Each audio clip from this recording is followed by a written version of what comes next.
Nous avons le plaisir d'accueillir Nicolas Blanc, qui est secrétaire national de la CFE-CGC à la transition économique. Il fait partie du partenariat mondial de l'intelligence artificielle dans le groupe du futur du travail. C'est un ancien expert pour la Commission européenne sur la digitalisation. Il est membre de l'Observatoire des politiques de l'intelligence artificielle de l'OCDE. Nous avons également avec nous, et nous sommes ravis de sa participation, Éric Chevet, qui est chef d'entreprise à Chartres. C'est le président fondateur de la Confédération des PME d'Eure-et-Loir de 1995 à 2013. Il est nommé vice-président de la CPME nationale chargé des affaires sociales en février 2019 par François Asselin. À ce titre, il conduit les délégations CPME de négociation des accords nationaux interprofessionnels, encadrement, télétravail, santé au travail, transition écologique et dialogue social, paritarisme, branche ATMP, partage de la valeur, Agir Arco, assurance chômage, etc. Il est membre du Conseil d'orientation des retraites depuis mars 2019. Eric, si vous m'entendez, ou si vous pouvez switcher de lien, car là, on ne vous voit pas parmi les speakers.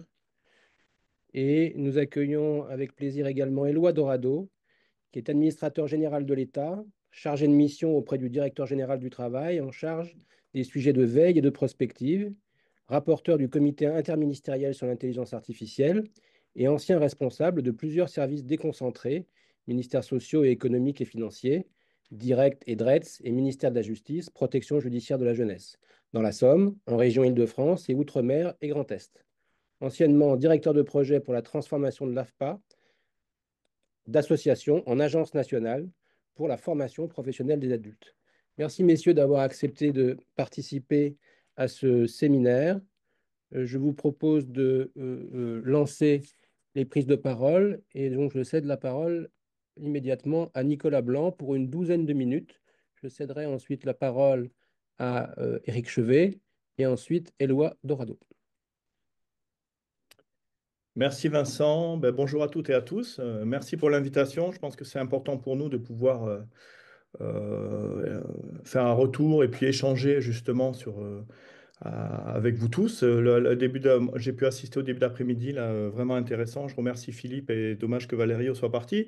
Valerio a déjà mis en avant le rôle de la négociation collective. Ce qui était intéressant dans la discussion, c'est justement ça, c'est le rôle de la négociation collective. La loi, je permets une petite digression, la loi est importante, mais on voit bien que la négociation collective permet justement de s'adapter à la réalité, etc., par exemple, l'évolution des technologies qui sont aujourd'hui très rapides. Donc, c'était intéressant d'avoir ces discussions-là. Ce que j'ai noté aussi, c'est aussi, enfin, ce que nous, on constate, c'est que les travailleurs de plateforme sont souvent, enfin, en tout cas, les plateformes sont des laboratoires d'expérimentation, que ce soit à la fois au niveau social ou au niveau technologique. On a parlé tout à l'heure du management algorithmique et on voit bien que toutes les pratiques sont utilisés au niveau des plateformes. Donc pour nous, c'est vraiment intéressant. On est très vigilant sur ce travail-là. J'ai bien aimé aussi l'intervention de Valerio sur la partie, le risque des emplois, comme il appelle, les bons emplois vers enfin, les bons emplois vers les mauvais emplois, justement, de pouvoir basculer, d'externaliser une partie de l'activité. Donc ça, c'est aussi un des points de vigilance. Je pense que c'est important.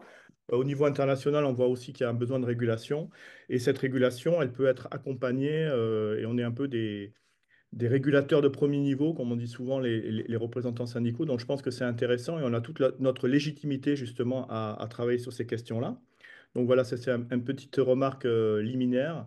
Je vais vous présenter rapidement donc la CFE-CGT, la CGC, pardon, la Confédération française de l'encadrement.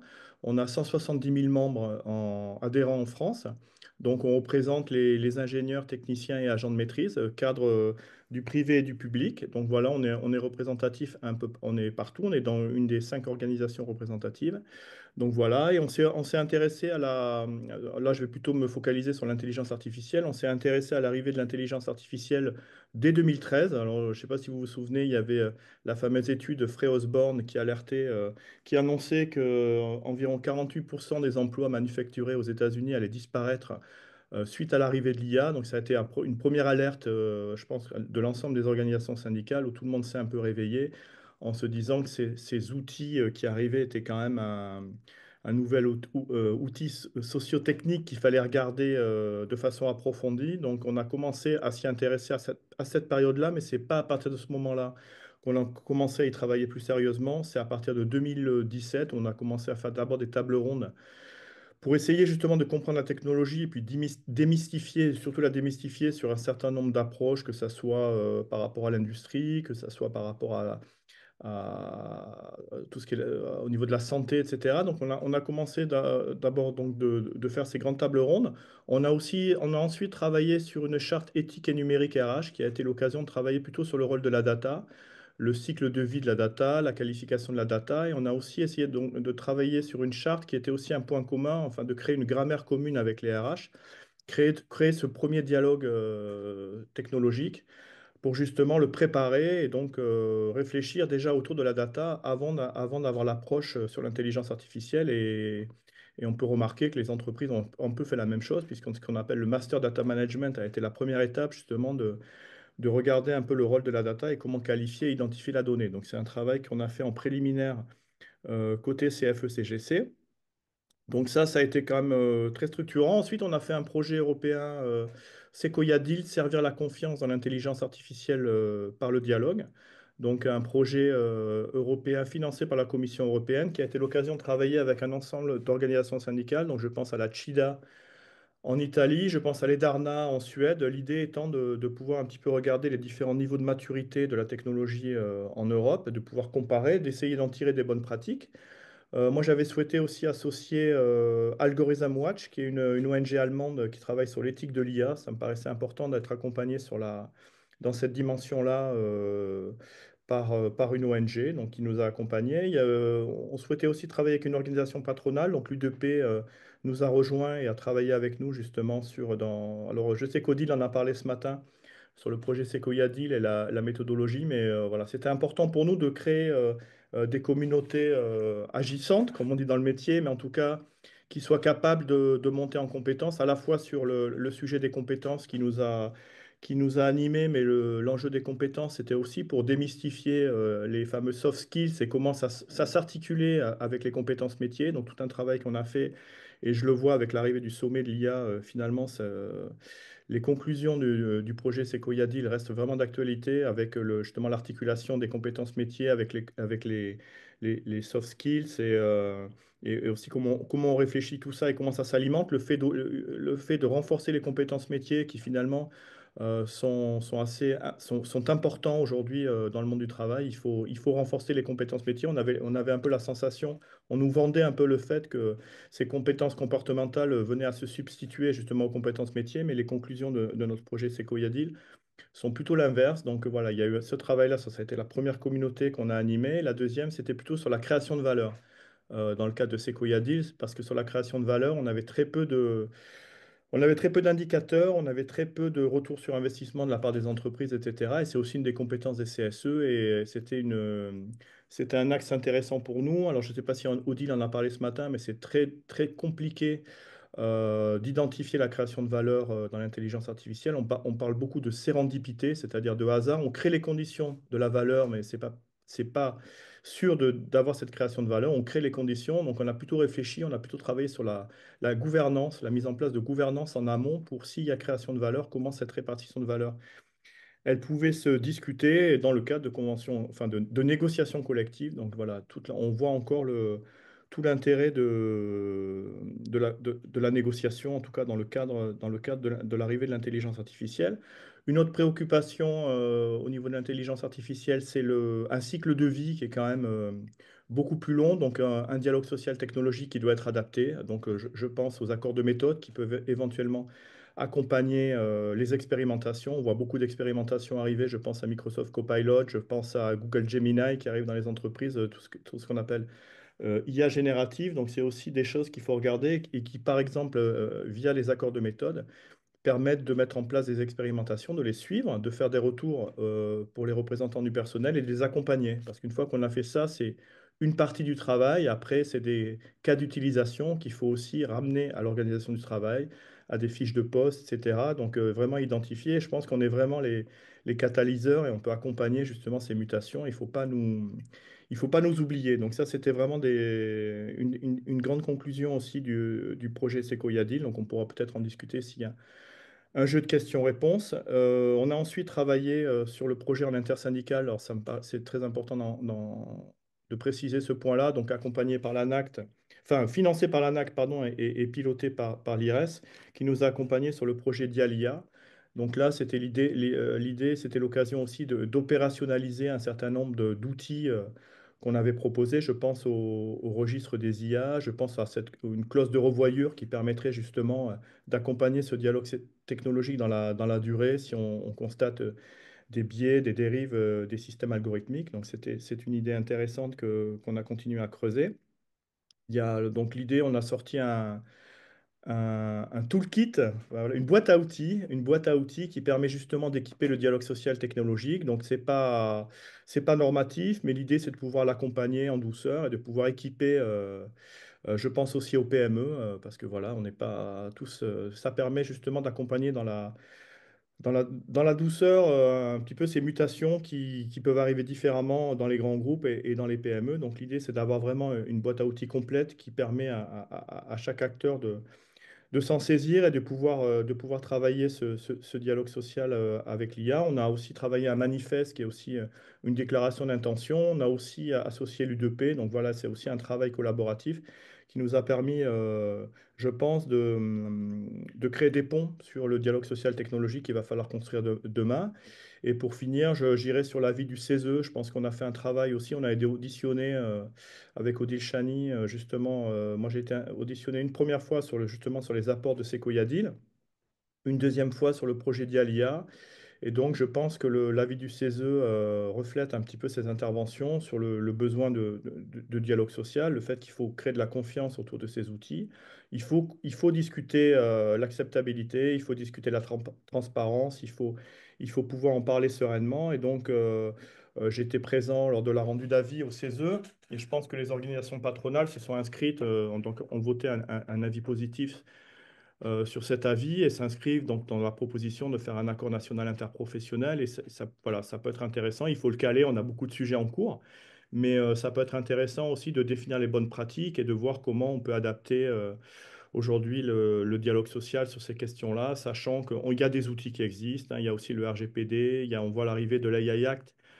Ça, je fais une petite parenthèse. C'est vrai qu'à partir de 2 février, il y a une nouvelle obligation, ce qu'on appelle l'AI literacy, l'acculturation à l'IA, qui va être une obligation pour les entreprises justement de définir des cycles de formation pour les salariés qui utilisent de l'intelligence artificielle dans leur travail. Aussi de faire tout un travail sur la cartographie des systèmes d'intelligence artificielle existants dans les entreprises pour définir des niveaux de risque. Donc nous, on y travaille aussi au niveau de la CFE-CGC pour justement réfléchir dans les CSE, CSE centraux, CSE, etc., expertise dans les orientations stratégiques, conseil d'administration, pour amener ce dialogue social technologique et pour pouvoir en discuter, voilà, c'est une nouvelle phase. Je pense qu'il y a eu la phase un petit peu de découverte, il y a eu ce qu'on a appelé les data factories, les entreprises ont pas mal travaillé sur ces questions-là, mais aujourd'hui, il faut qu'on puisse objectiver toutes ces questions-là pour les salariés, pour voir ce qu'on en fait et pour discuter des questions de productivité et de compétitivité. Voilà, je m'arrêterai là et puis je suis disponible pour des questions. Merci. Merci beaucoup pour cette présentation, cette prise de parole très dense. Sans attendre, je cède la parole à Éric Chevet, représentant vice-président de la CPME. Oui, bonjour à toutes, bonjour à tous. J'espère que vous m'entendez bien. Oui, ça a l'air d'être le cas. Merci pour cette invitation. Alors peut-être pour le coup, pour faire suite à l'intervention qui vient de tenir le représentant de la CFE-CGC, peut-être dire que côté CPME, la présentation que je vais faire là, ou les éléments que je vais mettre sur la table, concernent plus spécifiquement les PME, les TPE et les PME, puisque notre problématique, évidemment, c'est celle-ci. Nous avons aussi, j'ai bien écouté le début de l'après-midi, la question des travailleurs de plateforme, mais c'est une question qui est très spécifique à l'intérieur du déploiement de l'IA et qui relève, alors, les indépendants sont évidemment aussi affiliés à la CPME, mais qui relèvent effectivement d'autres dispositifs. Je voudrais rebondir, si vous le voulez bien, puisque en ma qualité de vice-président, j'ai le plaisir de siéger au CESE et dans la commission travail-emploi du CESE, qui a justement travaillé sur la question non pas de l'ensemble du déploiement de l'intelligence artificielle sur la totalité de notre société, mais spécifiquement sur la relation du travail, les modifications éventuelles de la relation du travail, du fait de l'introduction de l'IA dans les entreprises. Et c'est vrai que dans les PME, sans doute qu'on est, en deuxième phase par rapport aux grandes entreprises, mais que cette question arrive maintenant de façon très prégnante. Alors, le contexte, c'est quoi? C'est que dans le cadre de la commission travail-emploi du CESE, nous avons fait une analyse de controverse. Je voudrais juste, pour planter le paysage, si je puis dire, le contexte par rapport à nos réflexions à la CPME, vous dire sur quoi on a travaillé à l'intérieur de cette analyse de controverse, sur cette analyse de controverse, sachant que ça s'inscrivait dans un cadre plus global qu'a rappelé Nicolas Blanc, qui était cet avis du CESE et qui lui, portait sur les différents aspects sociologiques et voire politiques du déploiement de l'IA. Et quand on a travaillé sur cette question du déploiement alors, nous, dans les PME, mais on s'est posé trois questions, en fait, à la commission travail-emploi du CESE. On s'est posé trois questions. C'est un, est-ce que ça va augmenter les inégalités du travail? Donc, je pense que je dois dire qu'on a fait assez peu d'auditions parce qu'on avait assez peu de temps, mais parmi les auditions, il y avait Odile Chani, donc je la salue puisqu'elle est intervenue, je crois, ce matin, je ne sais pas si elle est encore là. Et puis, on avait eu deux autres auditions qui nous ont aussi marqué, celle de Philippe Aguillon, évidemment, sur son rapport, et de Frédéric Bardot sur le président et cofondateur de Simplon, qui nous a bien expliqué les modalités, mais je m'adresse cet après-midi à des spécialistes, je ne reviens pas sur les détails. Et donc, première question, la question des inégalités au travail. Deuxième question, la question des conditions de travail et de la santé au travail. Et troisième question, les impacts positifs sur l'emploi. Bon, personnellement, j'aurais commencé à m'interroger si ça allait avoir des impacts positifs sur l'emploi, mais prenons-le dans l'ordre dans lequel on les a traités. La question sur l'augmentation des inégalités au travail. Alors, l'intérêt d'une analyse de controverse, c'est plutôt de partager, en fait, un certain nombre de travaux, de discussions et d'opinions sur le sujet entre membres du CESE, sur les sujets qui sont au débat. Et on voit que, en fait, sur ces trois questions, très clairement, on ne sait pas répondre aujourd'hui. Donc, du moins, on a autant d'arguments positifs que d'arguments négatifs. Et donc, on est face au déploiement, effectivement, d'une technologie qui, visiblement, et ça, on est d'accord pour le dire, est de nature systémique et probablement différente de ce qu'on a connu depuis peu de temps depuis longtemps sur le plan de déploiement technologique, mais on ne sait pas encore très bien répondre à ces questions. Sur le plan des inégalités, évidemment, la question des biais algorithmiques se pose. On l'a évidemment noté, mais il y a eu tout un débat tout à l'heure sur la question des plateformes, sur les biais algorithmiques.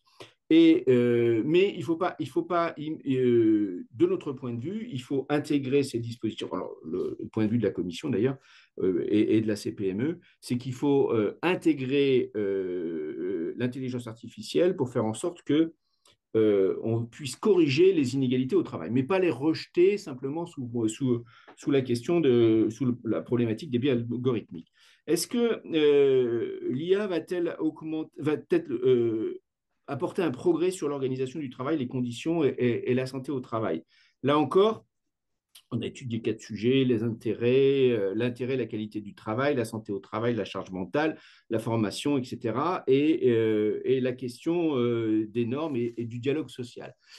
Et là encore, on est très...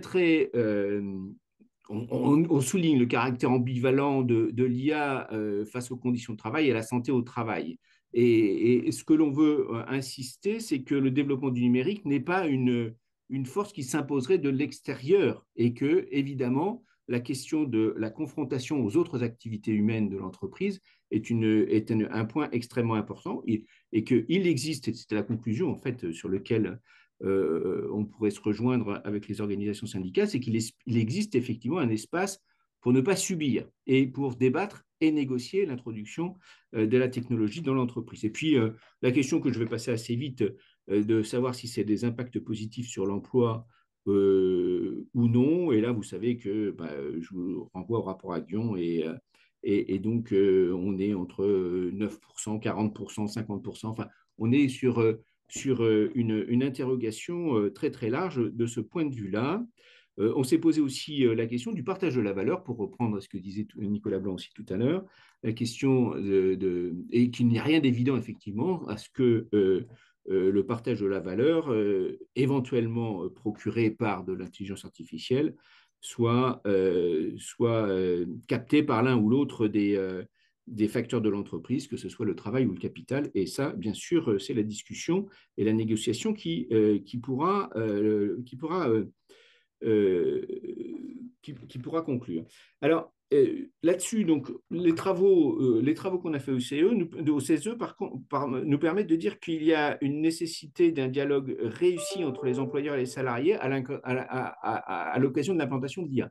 Ça, c'est un point sur lequel on insiste, c'est qu'il faut de la discussion. Et donc, là-dessus, la position de la CPME, grâce à ces travaux, et puis à d'autres à l'intérieur de notre commission innovation à l'intérieur de la CPME, permet de positionner mieux. Et je pourrais vous communiquer une note de position qui est prise par la CPME à l'occasion du sommet de l'IA. Peut-être justement sur la position CPME et peut-être vous dire où est-ce qu'on en est de notre point de vue.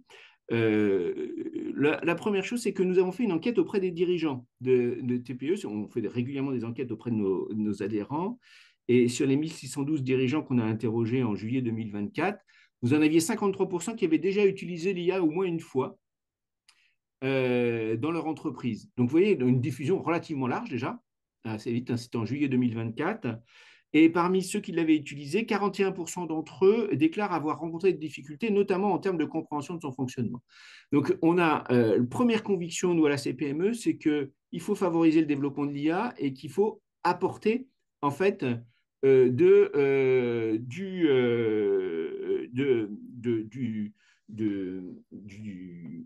apporter du service en termes de développement, de façon à faire en sorte qu'il y ait une meilleure appropriation par les PME de cette technologie qui visiblement intéresse, mais pour lequel il y a beaucoup encore de questions. Et je pense qu'il y a une très très grande différence entre les grandes entreprises et peut-être aussi certaines administrations qui ont capté aujourd'hui correctement l'IA, ou du moins qui essayent de le faire, et les PME qui s'intéressent au truc, mais qui n'ont pas encore attrapé correctement les systèmes.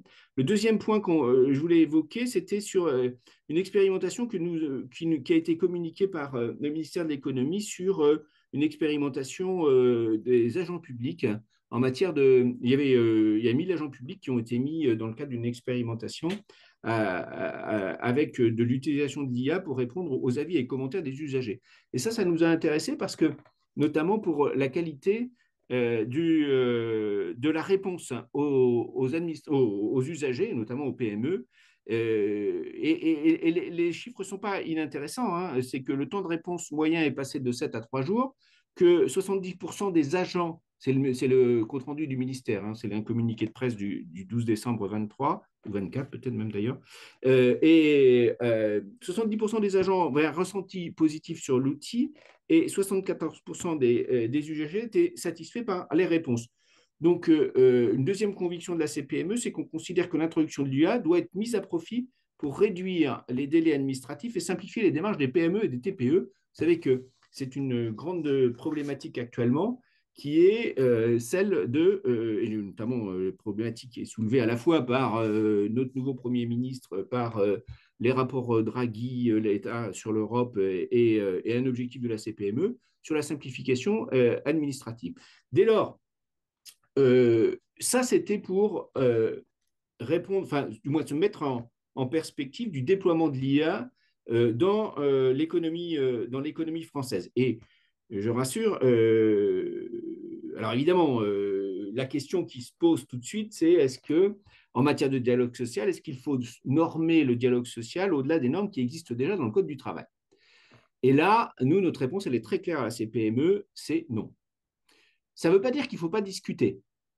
Mais ce que nous considérons, nous, à la CPME, c'est que le Code du travail en France est suffisamment complet pour pouvoir intégrer les nouvelles normes de l'IA, surtout quand on ajoute ce qui est déployé au niveau européen, notamment l'IA Act, pour faire en sorte de maîtriser les perversités des systèmes algorithmiques. Et donc, nous, ce que nous disons, c'est qu'on est face là à un déploiement d'une nouvelle technologie à l'intérieur des entreprises et que le code du travail actuel est tout à fait en mesure de contrôler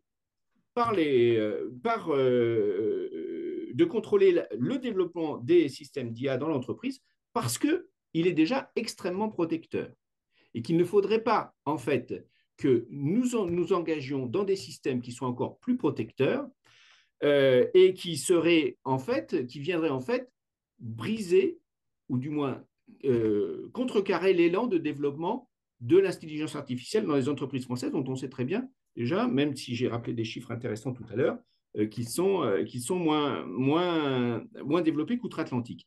Et donc, aujourd'hui, ce que nous disons, c'est qu'il y a un certain nombre de prescriptions qui sont déjà prévues au Code du travail, qu'il n'est pas nécessaire, de notre point de vue, de les renormer plus que ce qui est déjà fait. En revanche, nous pouvons tout à fait imaginer, pour reprendre la conclusion du CESE sur la question d'un accord national interprofessionnel sur ce sujet-là, on peut tout à fait imaginer que, comme nous l'avons fait en sortie de Covid pour le développement du télétravail, qui posait des questions alors, pas forcément complètement identiques, mais qui étaient quand même assez semblables, eh bien, de pouvoir travailler sur un accord qui soit ni normatif ni prescriptif, mais qui nous permette en fait de proposer des méthodes de déploiement de l'intelligence artificielle dans les entreprises et singulièrement dans les TPE et les PME. Donc, ce que nous disons, c'est que attention, ne rajoutons pas des normes. J'entendais Valerio de Stefano tout à l'heure dire mais l'IA Act au niveau européen, c'est un cadre et les législations nationales peuvent aller au-delà. Oui, bah, ça va. En France, on connaît bien la surtransposition. Ce n'est pas la peine d'en rajouter non plus de ce point de vue-là. J'imagine qu'il parlait pour d'autres pays que pour la France. En matière de code du travail, nous sommes très très clairs. Nous avons ce qu'il faut. Et dans le cadre des dispositions qui sont prévues actuellement, nous pensons que à partir du moment où le cadre européen fixe effectivement les questions éthiques et les questions de protection globale des individus, des consommateurs et des salariés, à partir de ce moment-là, nous pensons que le Code du travail peut suffire aujourd'hui et qu'il faut discuter évidemment sur les méthodes les méthodes pour déployer l'IA dans l'entreprise, mais ne pas surajouter. Alors, nous sommes évidemment, en conclusion, je vais finir là-dessus parce que je vais être un peu long peut-être, nous sommes pour une approche assez flexible sur l'usage de l'IA sur le lieu de travail en privilégiant l'accompagnement et la sensibilisation plutôt que l'introduction de nouvelles contraintes réglementaires. Et notamment, ne pas faire peser sur les entrepreneurs les charges de la transparence alors ça, c'est un point essentiel. Dans la note CPME, vous le verrez, ne pas faire peser sur les entrepreneurs la charge de la transparence des algorithmes. En fait, très clairement, ce qu'on imagine, nous, dans l'univers PME, c'est qu'on va avoir de l'IA sur étagère. Et donc, du coup, ça n'est pas à nous de nous demander, sauf quand c'est développé en interne, mais en fait, très peu de PME vont développer de l'IA en interne, elles vont simplement utiliser des outils qui seront développés dans leur secteur d'activité. Et ce n'est pas à nous, évidemment, d'assurer cette transparence et cette conformité, si je puis dire, de la question des algorithmes et de favoriser des solutions qui permettent aux PME d'accéder à des ressources technologiques souveraines à coût raisonnable. Et ça, effectivement, on retrouve les problématiques que vous avez évoquées et qui concernent les règlements européens notamment. Voilà, assez rapidement, mais trop peut-être long déjà, la position de la CPME aujourd'hui. Merci beaucoup pour cette prise de parole très claire. Je vous propose de passer à la prise de parole cette fois d'Éloi Dorado, représentant de la Direction générale du travail. Bien, bonjour à tous. Je sais pas, est-ce que vous m'entendez? Bien. Alors, comme Vincent le proposait, il s'agissait d'avoir des regards croisés. Et donc, à la question de savoir concrètement, au regard notamment des, des prises de parole successives, de savoir finalement, entre place laissée à l'innovation, à la compétitivité, à l'expérimentation, d'un côté, tel qu'a pu l'exprimer Éric Chevet à l'instant, ou besoin notamment de répondre à de préoccupations tout à fait légitimes en termes de protection des droits fondamentaux des travailleurs. Quand on dit travailleurs, on évoque toute catégorie de travailleurs et au-delà du simple monde salarié. Concrètement, où en est la réflexion de l'autorité centrale du travail à l'échelle nationale et à l'échelle européenne? Bien, à l'échelle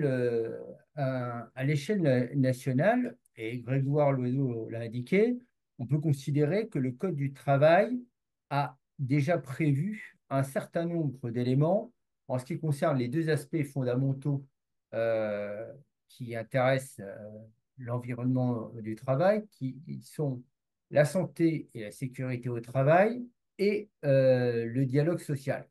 De ce point de vue-là, je renvoie à un article qui est rappelé dans l'ouvrage auquel j'aime bien faire référence, qui est celui de Franca Salis-Madinier sur le guide de l'intelligence artificielle au travail, et qui rappelle qu'un article dont j'aime bien rappeler l'intitulé exact, c'est l'article L 2312-8 du Code du travail qui précise qu'en cas d'introduction de nouvelles technologies, il y a information et consultation. Et pour répondre à une question qui avait été posée ce matin dans le chat, je précise que dans ce cadre-là, la prise en charge des frais d'expertise sont pris en charge à 80% par l'employeur et à 20% par le CSE. Et si jamais le CSE est à court d'argent, l'employeur peut remettre des moyens sur la table. Donc, il y a un cadre qui permet, en tout cas, un phénomène d'appropriation du sujet. Maintenant, qu'est-ce qu'on constate? C'est que il y a, par rapport à l'expression portée par les organisations syndicales, une demande légitime pour qu'en termes de transparence, d'explicabilité, de revoyure, même si le terme est un peu barbare, en tout cas, une possibilité, en tout cas, d'avoir des temps d'étape permettant de voir si un système d'intelligence artificielle déployé échoue ou non, autrement dit, possibilité d'abandonner, il y a un cadre qui existe à l'échelle européenne à travers le règlement sur l'intelligence artificielle. Alors, je m'arrête non pas pour répéter ce qu'a dit de manière extrêmement précise et claire Grégoire Loiseau ce matin, mais pour faire toucher du doigt à l'auditoire un certain nombre d'éléments essentiels sur les objectifs, les acteurs et les enjeux du débat. On l'a dit, le règlement sur l'intelligence artificielle est entré en vigueur au 1er août 2024. Les premières dispositions qui concernent l'environnement de travail sont applicables depuis le 2 février. Ce qu'il y a, c'est que pour l'instant, on a un dispositif qui est actuellement entravé par le fait que pour déployer l'ensemble de ce règlement sur l'intelligence artificielle, il faut des textes d'application, et ces textes d'application sont au nombre de 64. Alors, 64 pour l'ensemble du règlement sur l'intelligence artificielle, mais il manque en tout cas une pièce essentielle qui sont les lignes directrices qui sont actuellement en cours d'élaboration. Ceci pour vous dire qu'à l'échelle européenne ou à l'échelle nationale, tant que ce dispositif n'est pas totalement consolidé et étayé, il serait vain de se mettre autour de la table pour rédiger un certain nombre de cadres normatifs qui pourraient être déjugés ou en tout cas être rendus contradictoires par ce qui se fait à l'échelle européenne.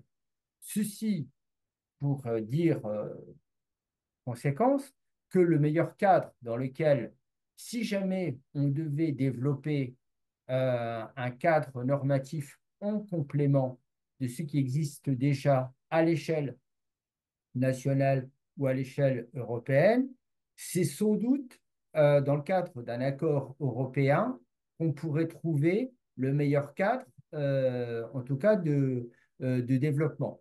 Je ne fais, en disant cela, que répéter ce qu'a dit la commissaire Roxana Minsatou, qui s'est exprimée pas plus tard que le 23 janvier, lorsqu'elle a pris connaissance de l'avis rendu par le CESE, invitant la Commission européenne à se saisir notamment des aspects normatifs en matière de droit du travail sur le champ de l'intelligence artificielle. Autrement dit, le chantier est devant nous, mais d'abord, ce qui nous importe, c'est d'abord s'approprier l'ensemble de la réglementation actuelle et surtout nous approprier à travers les outils du dialogue social, notamment les enjeux autour de ce que Vincent connaît bien, ainsi que Odile Chani, c'est-à-dire le dialogue social dit technique. Le dialogue social dit technique, ça suppose que les partenaires sociaux puissent notamment se former notamment à ce que signifient les enjeux de l'introduction et du contrôle au sein de l'entreprise des enjeux technologiques RH associés de l'introduction des systèmes d'intelligence artificielle. Dans certaines situations, et ça, il faut le rappeler, on n'a pas besoin d'attendre aussi que tout le RIA se développe. Exemple type, dès qu'on a des machines ou dès qu'on a en tout cas des équipements de protection individuelle qui embarquent des systèmes d'intelligence artificielle, l'ensemble des acteurs qui sont en charge de la mise sur le marché, de la normalisation, de l'accréditation, bon, bref, de tout ce qui permet en tout cas à ce qu'une machine, une quasi-machine ou des équipements de protection individuelle puissent être utilisés au sein de l'entreprise, l'ensemble du dispositif existe déjà. Autrement dit, ce sont les acteurs que vous connaissez, que ce soit la DGCCRF, que ce soit la Direction générale du travail, que ce soit le ministère de l'Agriculture quand il s'agit d'équipements agricoles ou d'autres, qui sont déjà à la manœuvre pour, en tout cas, garantir notamment les droits des travailleurs en ce qui concerne ces équipements. Il reste un pan énorme, notamment du champ du travail qui porte sur la protection des droits fondamentaux. Et de ce point de vue-là, le paysage n'est pas vide. Vous avez pu le lire notamment à travers un récent article des Échos, puisque la CNIL entend prendre sa place, toute sa place, mais rien que sa place, dès lors qu'il y a des imbrications extrêmement fortes entre l'application du RIA d'un côté et du règlement général sur la protection des données de l'autre. Autrement dit, il y a un écosystème dans lequel la Direction générale du travail n'est pas seule. Elle agit dans un environnement où, quelque part, aussi bien à l'échelle européenne qu'à l'échelle nationale, nous faisons en sorte de prendre appui déjà sur l'existant et surtout d'éviter notamment de mettre en ordre de marche des dispositifs qui ne serait pas opérant. Autrement dit, on ne réglemente pas, on ne légifère pas sur des objets ou des sujets qui bénéficient déjà de dispositions applicables.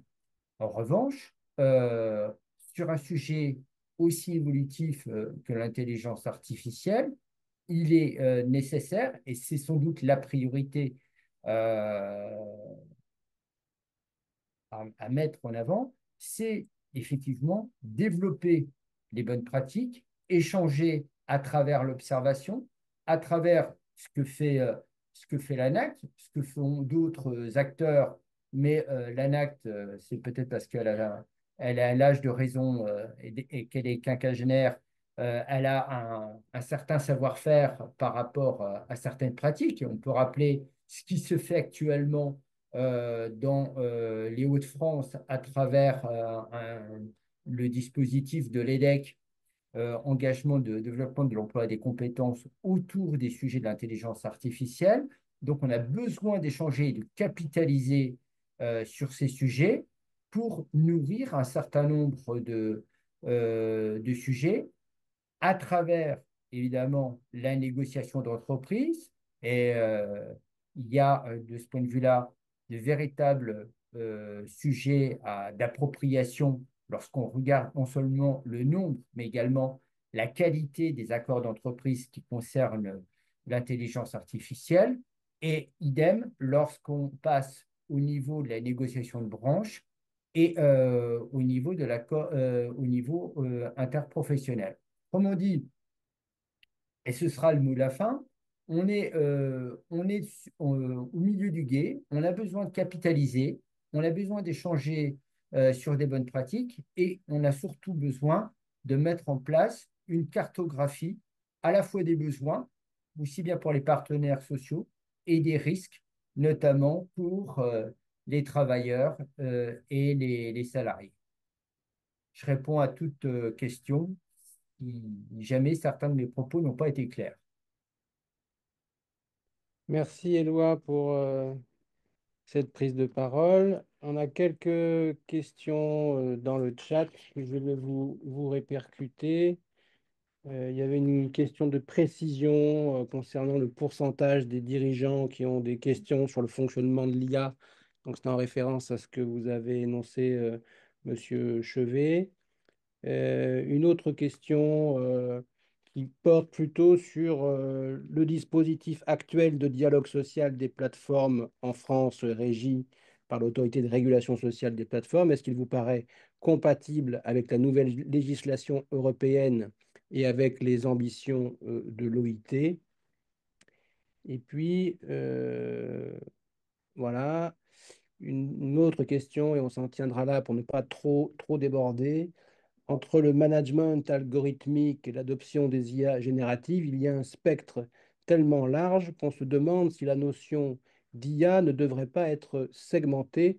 Pourrait-on parler d'IA non pas d'en haut et d'en bas, mais d'IA visible ou invisible? Qu'en pensez-vous?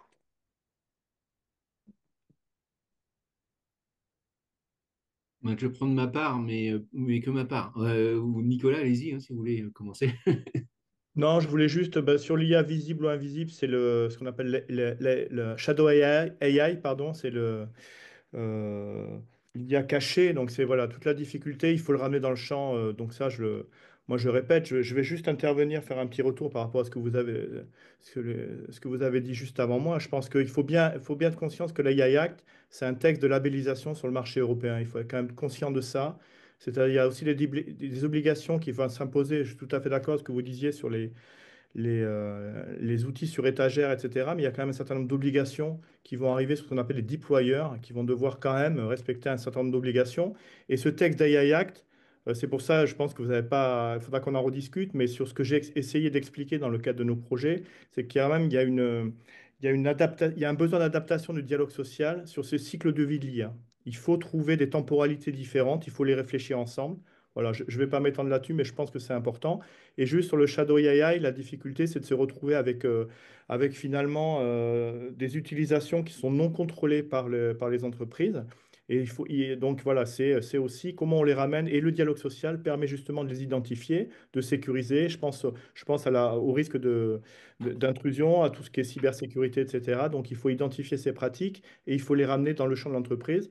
Après, le management algorithmique, c'est plutôt une forme de management. Après, les classifications des IA, oui, c'est des nouvelles technologies, mais ça reste de l'intelligence artificielle. C'est des systèmes d'intelligence artificielle avec des technologies qui sont différentes, mais les conclusions sont les mêmes. Par contre, les pénétrations sur les emplois et l'intensification que ça peut conduire sur l'automatisation, voilà, ça, c'est des réflexions qu'il faut avoir parce que il y a différents niveaux d'implication.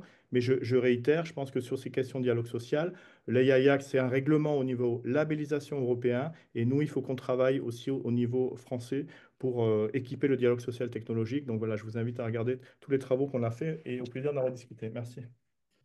Merci. Sur la question effectivement des chiffres que j'ai donnés, il s'agit en fait d'une enquête CPME qu'on réalise régulièrement et celle de juillet 2024 portait notamment sur la question d'introduction de l'IA dans l'entreprise. Et donc je répète, hein, sur les répondants, les 1612 dirigeants de TPE, alors ça n'a pas le caractère d'un échantillonnage statistique scientifique, hein, mais qui généralement un échantillon quand même assez large. On avait 53% qui ont déjà utilisé l'IA au moins une fois dans l'entreprise. Alors moi, dans mon entreprise, c'est le cas. J'ai une petite entreprise commerciale à Chartres, d'où je vous parle d'ailleurs. Et effectivement, on a déjà utilisé pour la création, notamment de la création d'instruments publicitaires, etc. On a déjà utilisé ces outils-là, qui sont des outils qu'on trouve évidemment dans le commerce, si je puis dire. Et donc, parmi les 53% qui ont déjà utilisé ça, il y en a 41% qui déclarent avoir rencontré des difficultés d'application. Donc, ce qu'on dit, nous, c'est que, et je réinsiste là-dessus, parce que vous avez des discours, enfin ou des réflexions, plus exactement, des réflexions qui sont absolument pertinentes et qui sont là certainement au bon niveau en matière de RGPD, de règlement, etc. Mais la réalité dans la PME, dans la TPE, c'est il y a effectivement beaucoup de shadow IA, hein, très clairement aussi. Moi, j'ai vu ça y compris dans mes mandats, hein, de voir les agents, etc., utiliser l'intelligence artificielle pour beaucoup de choses. Et en fait, la vraie réalité, c'est que nous, ce qu'on s'inquiète beaucoup, c'est que si on commence par, combien vous avez dit, 64 textes, c'est ça, de plus à mettre sur la table, si on commence par ça, enfin, je veux dire, bon voilà, on va avoir un vrai problème de diffusion. Si on est, alors, je conçois bien que ces technologies ne sont pas neutres, ok. Mais il y a un moment, enfin, il ne faut pas non plus qu'on se mette deux boulets de plus au pied. 64 textes, ça m'inquiète beaucoup. C'est des lois, des règlements, des décrets, c'est quoi? C'est 64 textes pour l'application. Donc voilà, une première question que ça. Et derrière, je dis oui, il faut qu'on en parle dans le cadre du dialogue social, mais moi je pense que, et c'est la position que j'ai défendue tout à l'heure, je pense qu'aujourd'hui, le Code du travail est suffisamment solide et suffisamment complet pour nous permettre de faire cette réflexion dans le cadre des règles actuelles du Code du travail. Et la question, effectivement, de l'introduction des nouvelles technologies dans l'entreprise, Monsieur Dorado l'a mentionné, ben, il y a des règles déjà qui sont déjà là. On doit vérifier sur le plan de l'éthique, on doit vérifier sur le plan de la sécurité, etc. Tout ça, ça existe déjà. Donc, la question de discuter pour voir comment on le déploie intelligemment et au bénéfice de tout le monde et au préjudice de personne, ça d'accord. Mais pas, enfin, bon, moi, je m'inquiète beaucoup des 64 textes, pour tout vous dire. Alors, si je peux répondre, les 64 textes, ce sont des textes qui viennent à préciser soit des nomenclatures, soit des éléments de comitologie et des logiques d'articulation avec des textes existants, histoire de ne pas, paradoxalement, en remettre une couche. Donc, c'est vraiment on va dire, ce qu'on appelle en termes de légistique, des textes d'harmonisation et d'articulation. Soyez tranquille. Ça me rassure. Écoutez, messieurs, si vous n'avez plus d'éléments à rajouter, Je vous propose qu'on s'en tienne là pour cette discussion et je propose de passer aux éléments conclusifs. Je cède la parole à Cyril Combe et je terminerai la conclusion de mon côté. Merci Vincent. Ce sera plus quelques réflexions d'ouverture, hein, plus que de conclusion. D'abord, mon premier mot, ça sera vraiment pour remercier tous les intervenants, aussi bien nos trois derniers panélistes pour ces échanges croisés, Nicolas Blanc, Éric Chevet et Éloi Dorado, et puis les quatre exposés que nous ont présentés tout au long de la journée, Grégoire, Odile, Pierrette, Valério et Philippe. Je trouve qu'on a eu une journée extrêmement dense et extrêmement riche. On dispose de beaucoup de matériaux pour la réflexion. Et on arrive en fait au terme de ce troisième webinaire, mais aussi au terme de ce cycle de trois webinaires qu'on avait conçu avec l'ANACT. Et j'espère on pourra leur donner des prolongements. En tout cas, du côté de l'OIT, on y serait tout à fait disposé.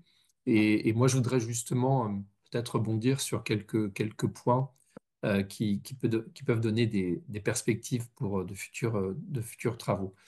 Le premier point, puisque on a parlé de régulation, c'est pas un hasard si on a parlé d'un règlement européen, on a parlé d'une directive européenne, et puis on a aussi parlé de la future norme internationale qui sera négociée à l'OIT en juin prochain et également en juin 2026, puisque a priori, c'est une négociation normative qui durera, qui s'étale sur 2 ans.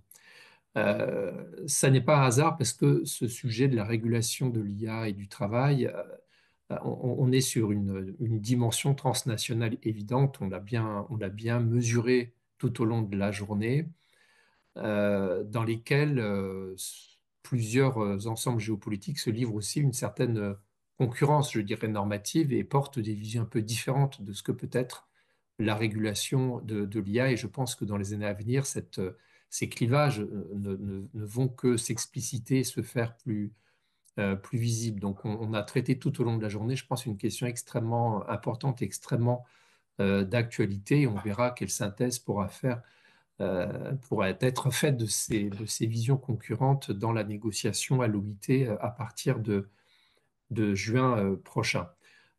Grégoire Loiseau, ce matin, nous a beaucoup parlé du règlement européen sur l'intelligence artificielle, l'IA Act, et il a également fait référence à plusieurs reprises aux éléments du RGPD qui impactent le sujet dont on a parlé tout au long de la journée. Et on se souvient que lorsque l'Union européenne a présenté ses propositions dans les années 2010, il s'agissait véritablement de définir des standards qui pouvaient devenir des standards mondiaux, des standards internationaux. Et je pense que c'est vraiment cette vision un petit peu géopolitique qu'il faut pas perdre de vue lorsque l'on parle de ces questions de régulation de l'IA par rapport à des approches beaucoup plus libérales ou des approches au contraire qui laissent beaucoup plus de place à la prévention des risques sur les droits humains et sur la santé au travail.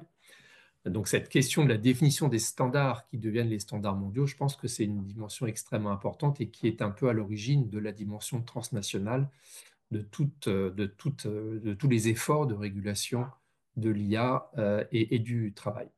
Voilà la deuxième remarque que je voulais faire, et là encore en m'appuyant aussi sur le premier exposé qu'on a eu aujourd'hui de Grégoire Loiseau, je pense un de ses mérites était de montrer que ces règles qui entourent l'usage de l'IA et du travail proviennent de plusieurs canaux en fait. Et ces différents canaux finalement conduisent à dépasser les limites traditionnelles des différents droits qui régulent nos sociétés, que ce soit le droit du travail, le droit du commerce ou certains aspects du droit international.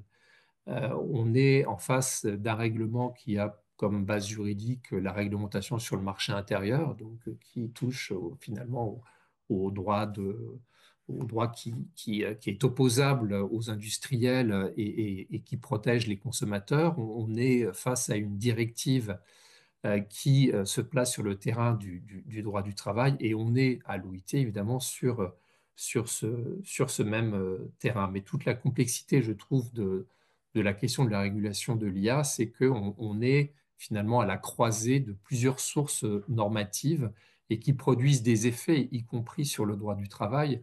Là encore, on a bien vu comment le RGPD a un impact sur peut-être un certain nombre de lacunes ou d'espaces ouverts par le règlement européen sur l'intelligence artificielle.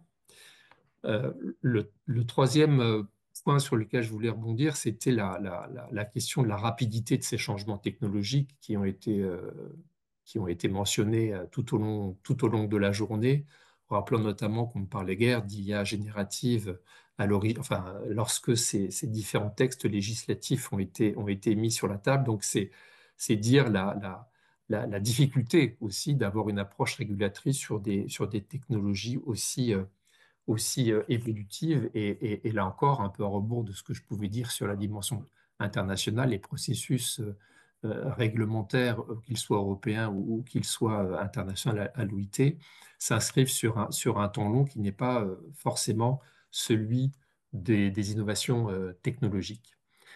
Euh, autre remarque, je pense qu'on a bien vu, et ça a été la force de l'exposé de Valerio, la la question centrale de ce qu'on appelle le management algorithmique, qui parfois dans le débat public est un petit peu d'ailleurs mis au second plan par rapport à des questions qui défraient beaucoup plus la chronique judiciaire et l'actualité sociale autour de la question du statut des travailleurs des plateformes, par exemple, dans le cadre de cette nouvelle économie numérique qui se développe. Mais au-delà de cette question du statut de ces nouveaux travailleurs qui évoluent dans des nouveaux modèles économiques, on voit bien que la question quand même centrale et qui dépasse très largement le secteur des plateformes, donc la question du management algorithmique de ces risques et des protections qu'il appelle est importante de par le potentiel, je dirais, de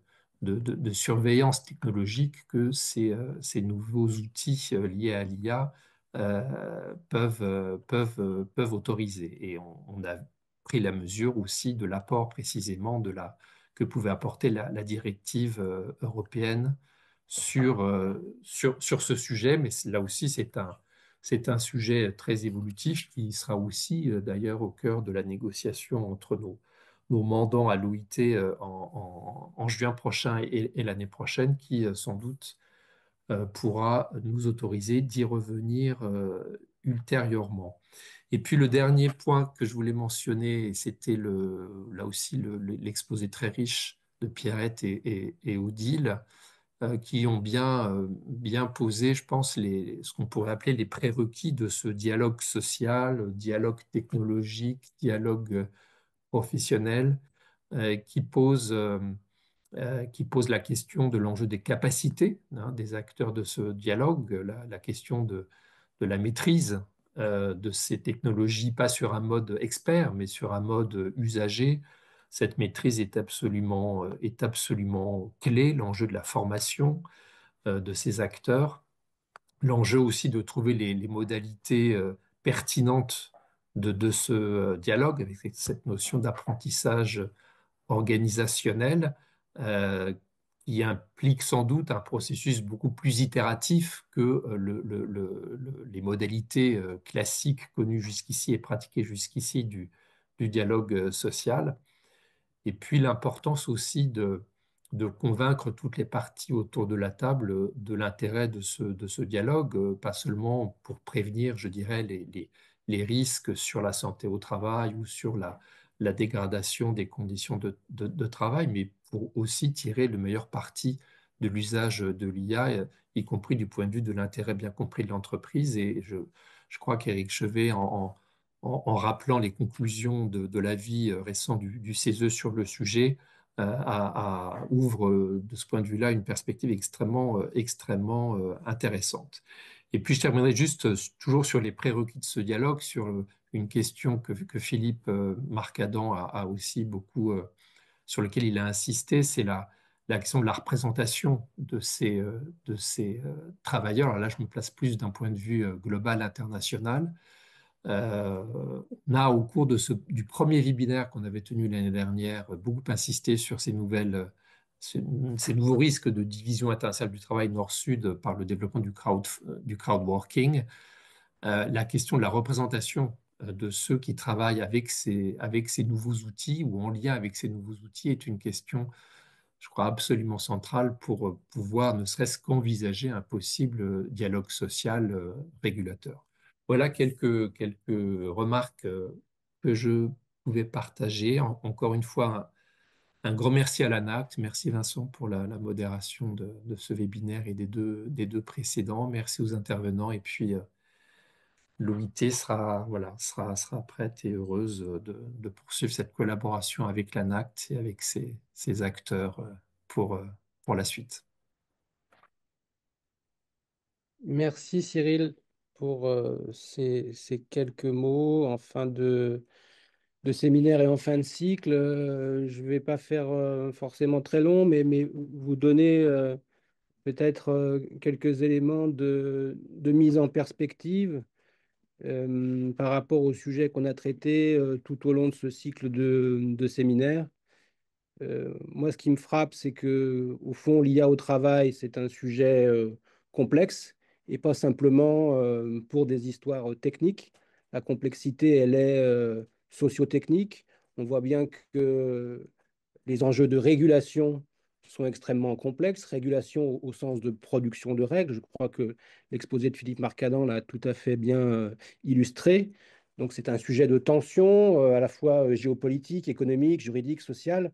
On voit bien aussi que la fabrique du droit est elle-même sous tension et qu'il y a un enjeu de fabriquer du droit et on voit bien comment ça peut générer des tensions, mais il y a aussi un enjeu d'application du droit, de l'effectivité du droit.